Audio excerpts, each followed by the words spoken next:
नतिया के बेटा हम जानती नहीं कि हमार शादी बियाह होता टे खाना बनावे खातिर ते जे हम सदिए ना करती माई बाबू से कहवा के अगही हम तैयार के देती का निक हमारे को जीजा रहन करवावत रहन कि बैंक मैनेजर रहे त माई हमार देखो ते कि ना ये लड़का तोरा सुघर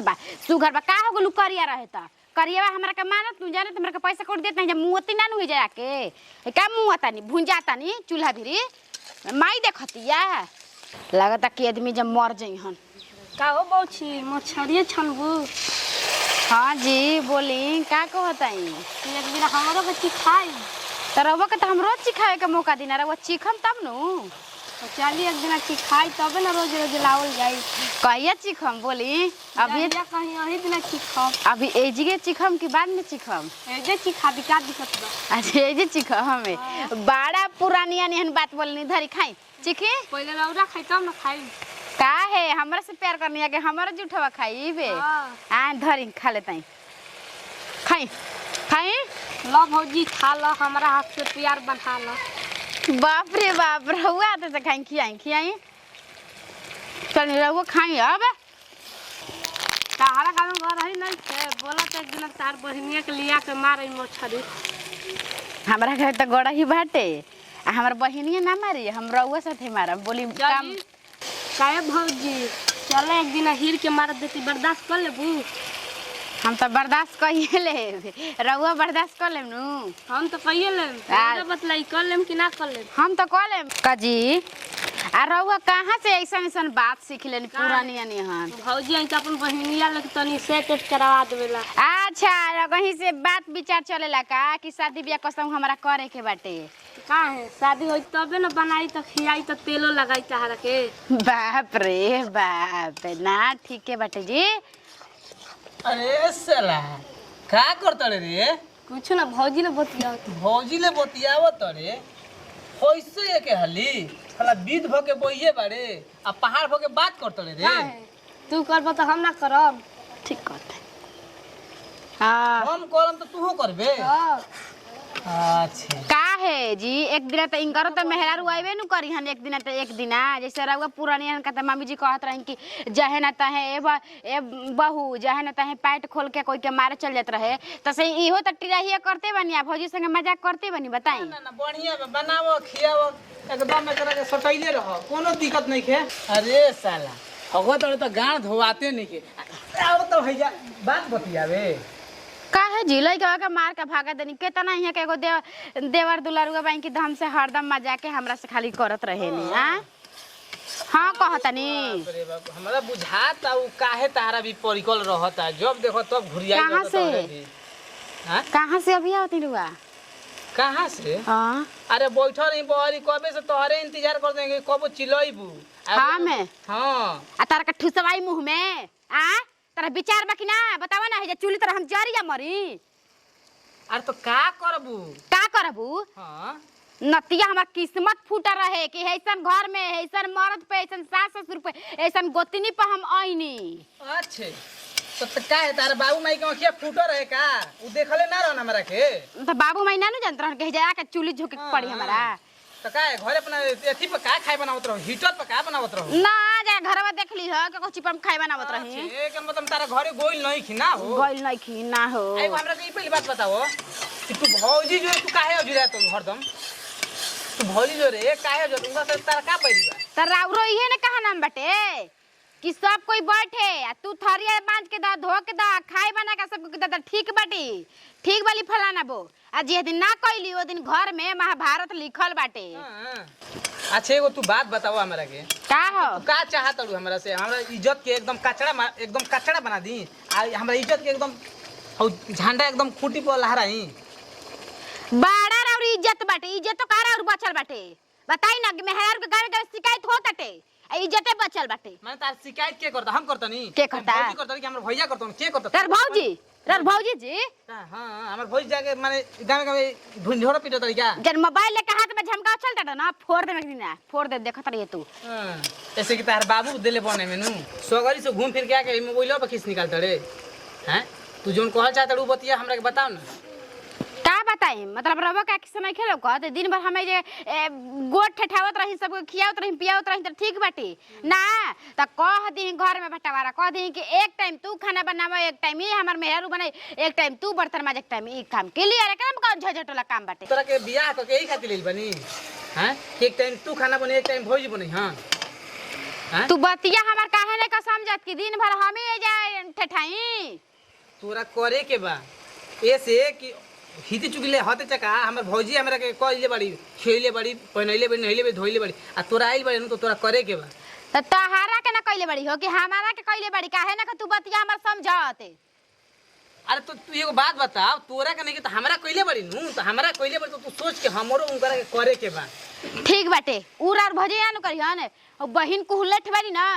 आए हारे हर दिन ना लगे जिंदगी में कह दीही कहे के शादी करे के अरे तो हमर बहिनिया पे तू दादी की करबे रे सब कोई बैठे जी मान ली भौजी बैठे हन सोफा पे और बहिनियो का सोफा पे बैठे जना घर जियस तने घर का करी हन अरे तो एक दिन दो दिन चार दिन 10 दिन उ बिया फिर ओकर बाद में ओकर शादी बियाह हो जाई तू अपना घरे चल जी तो आई हे किस्मत हमार सखी एकदम ठीक कहत रहे कि देख खुशबुआ तू ओ घर में शादी करबी बिलाज भी ओ घर में मेरी रिश्तेदारी बाटे ठीके करत रही सब कोई बैठी आ हम कमा कमा के आ बना के दीही त ठीक बाटे घर में ना तो तू भौजी के हमरा बहिनिया के तू हिस्सेदारी करबे कमाई धमाई के ना देख लो मर्द कितना निमन बाटे कमाता ते तरह लाज लग के चाहिए हो चूल्हे पर पानी में डूब के मर जाई क दिन से बाहर बैठल वाला ना मेहर भी सटल वाला ना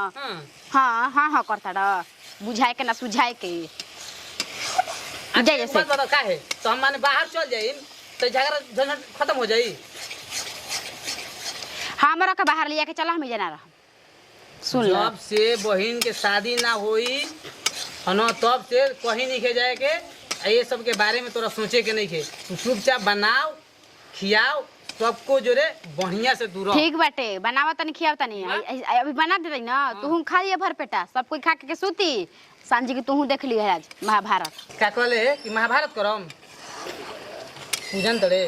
चुपचाप इज्जत से आदमी जैसा रोज तू बनावा खियाओ जब तक से हमारा बहन के शादी नहीं के हो तब तक से तोरा कुछ नहीं करे के बुझल नू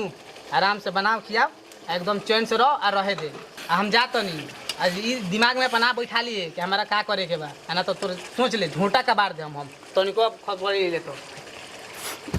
नती उन्हें मरियो जेता त ठीक रह बिल्ला जेता त जाके दूसरो शादी कर लेती है आदमी ए आदमी दिन भर भून जात रहता दिन भर मछरिया ने भून जात रहता मन लागत कि ए घर में कोई के मुंह दया नहीं के पट के जाए द छोटकी तनकी करत यानु तो हमू तनकी हाथे पता कह दी हाथे पे नाते कर लइका के बावसन हमर लइका फइका नहीं खसनु त हम काम धंधा खूब करत रही रिवाज देख बदल गइल पहिले से बनावत तड़ी चोटे कोटे अपना भतार के घर में लेके चल जाते जीव त बुझता कि हाथी के सूंड ऐसन भइल बाटे भौजी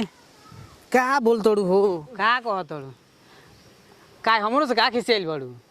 अरे मर्दे कहीं के एगो बात बताओ हिती चुकल हमनी के पोस पाल के हते चका कहलू तू हमनी से खिसत अरे ओकरा के कहे दो हम नहीं कुछ तारा ले कहते हाँ तो बड़ा बड़ा नेते मंत्री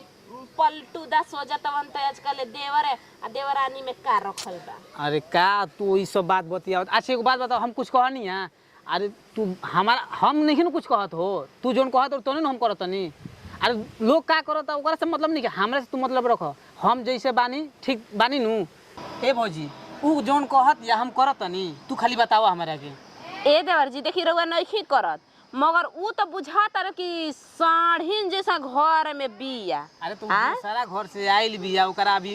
रहे सहे के अभी मालूम नहीं के जाए दो उन करते हम नहीं करत आ टेंशन मत लो वो लाइन पा दी जन लू तू हारा से हमरा तनिको शिकायत बा तू जोन कहत तो हम करतनी एगो बात बताओ ऊ का करी ना करी ओकरा से कोनो दिक्कत नहीं के ह तू हिती चुकी से हते चका हमरा के पोस पाल के कइलू हम ओकर बात मानम तू जोन कहबू तेवने होई ऊ कही त ना होई ठीक बा ए बबुआ जी रउआ तो हमार सब बतिया बुझतनी मगर घरवा में लोग बुझे वाला बा ई बताई हई 3 गो हमरा लइका फइका बाबा संजी ओकरा के देख के जरूरत ई बताई कि हम घरवा में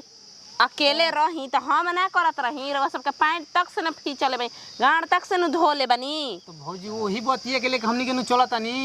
कि मान लो कि तू जब अइलू तो हमनी के हिती रही जाए तो हमनी के नहवाबो धोवाबो खियाबो ये हती चक्का कह दिलू हमनी के शादी बियाह कह दिलू आके आज चलती चलाई तो हम ओकर बात सुनम कि तहार बात सुनम ही पहले बताबो। ना ये तो बात रहा एकदम स्वयं सच्चाई लौकताटे अच्छा बात बाटे इहे बुझाता कि परिवार चले वाला बात बतियावा तनी मगर उन ऐसा ऐसा बात करतिया। ऐसे बताई कल दाल बनैले रहे गनी दाल लेवे तभी दाल छमकन लसना आ जब ओइ जे से दलिया जस्ट लेके चूल्हिया से आवतनी तो दाल छमका गई। अच्छा जाए तो ऊ करती है तो हमनी के हमार भाई निखे न तू कुछ बोलत हमनी के अपन और बा न ऊ ना देवर जी ऐसे करम तो कैसे घर चली रहुए बताई एकरा के तो सब एकरा के तो अलग रहुए न कर सकतनी कि हमार परिवार कैसे चली। ऊ तो भौजी एको ऊ जुगुन जो हतिया हो कि मान लगे कसम कुछ कह के आ हमा लगा कि तो देखो ओकरा के करे दो ओकरा हमारा तनिको ओकरा चिंता नहीं के। अच्छा एगो बात बताओ भौजी तू हमनी के हितू चुकिल हती जगह कइलू आय हम तार बात ना मानम भैया ले पूछो तो कभी भी भैया के हम बात टरले बानी चाहे तार कोनो बात हम टरले बानी बताओ। ना रे भाई जाए तो चुप रहो हम ठीक बा जा छोड़ी जा घर में तो खुरखुरा काहे तू ऐसे हमरा के कहत हमरा अलग ही रहे में ठीक बा छोड़ दिन जाए काहे क्या लगा रह जी भाई हमार जब लेना कोई अरे तो भौजी हमार तू पहले बात तू न छोड़ दे हमरा गोड़ मत धके रोई रोला में कोनो तू नहीं खे तो हम नहीं किनु कहत तू जोन कहत तो हमने सुनत नहीं तब तू ऐसे कहत के लगा हम बताओ तो हमनी के कैसे रहम जा। ई तो बात देखी देवर बाबू ठीक है कहतनी रहुगा मगर राव तो हम बतिये मजबूरी बुझतनी मगर ऊ तो जेवना घर के धियावा आइल बिया तो ऊ बढ़ चढ़ के बोलतिया। अरे तो ओकरा के कहे दो ओकरा कहे से का हो जाई हमनी किनु कहत काहे रोले वाला भैया अरे देखो तड़े भौजी को तड़े कमा लगा हो कम तू ना लगा रह जा भौजी ना जाए दी देखी देवर बाबूआ जब ओकरा अलग ही रहे के मन बात अब का करे के रहुओ रही अलग हमनियो के रह जाइम जी तो हाँ जना ठीक रहबा जना घर में तो कुछो ना होई। देखो भौजी हमनी के नु हमनी के अलगा मत करो जन लू हमनी के हित चुकिले पोस पाल के तू होते जगह कोई हमनी के शादी बियाह कोइलू आज को तोड़ के हम ना रहो हम अलगा रहो हम अरे ओकरा के कोई तो हमारा मनवा करता है अलग रहे बढ़िया बा झंझटवा से तो अलग रहम तो सुखी से हाँ, जिया वही में भला बउए तो करे के वही में सुख भौजी रह हम ओकरा के सिखा दे हम पढ़ा दे हम सब समझाइम कि ना भौजी से ऐसे ना करे के चाही तू भौजी खाली बस ई खाली इतना कह के हम ना ना समझते वे कि हम भैया भौजी में हम समझती है गोड़ पर गिर के रोवा तू देखत रहिए कैसे रोवा गिर अरे देख तू बोल जॉन बुझाइल तोरा जहाँ जाए के बता जो हम भौजी के ना छोड़म भौजी में हम रहो ना देवर बाबू ऐसे मत करी ऐसे कह के अच्छा मत लगे ये बाद में तू हम रउए खातिर कामे ने जब आई तो राउर में हरिए कामे आई तू बताओ हमरा के गांव समाज का कोई कि भौजी के छोड़ के वो अलगा हो गइल हम कैसे बताओ कैसे हम केकरा के मुंह देखाइन तू ये बताओ हमरा के हिती गो से रह तो हतो गो कह के पोस पाल के तोरा के कइलत आज तू है भौजी के तू रोवाव तड़े मेहना मेहरा से बात सुनावा तड़े तू अब भैया एगो बात बताओ हम तार को ये बात टरले बानी हम कहिए शर्म ना लग रहा अंत के मेहर के तमाज में कैसे बोल देता नहीं जब मर्द हमर खड़ा ना बाटे बैठल ना बा देख मुंह लागत है नु तू मुंह बंद करके रख बुझाइल नू चली जी चल बाबूआ जी हमारा कोनो उठू दिक्कत नहीं खे अपन मेहर के रउआ सिखाई अपन जैसे कहम वैसे हमनी के चले के तैयार बन जा भैया तनी समझा दो तमीज नहीं खे कि बड़ जेठ के कैसे बोले के चाहे तू कोई है ऐसे तार तमीज बाटे हां कि पढ़े के बहाना कहां घुमताड़ू जाताड़ू देखे जहां जाता नहीं तहां जाताड़ू देख हमरा बीच में बोला मत ठीक बनू जाके होनिया बोला अरे तू मुंह संभाल के बोल बुझाइल नू समझा काहे ऐसे करता रे संगठन से के लागे जाई तो झोटे 4 बेरा पटक दे मर्जी बुझे गनगन आके जनते नहीं खू अरे तू सबके जोर एकदम लौट चल बे सबके जोर एकदम सबके एक चक्की में एकदम पीसा चल बे हम लेके कसम हमरा अलग बात बा क्लियर ना ता सब कोई हमरा के बना के देवे हम खाइम ना त हम पेराइम ना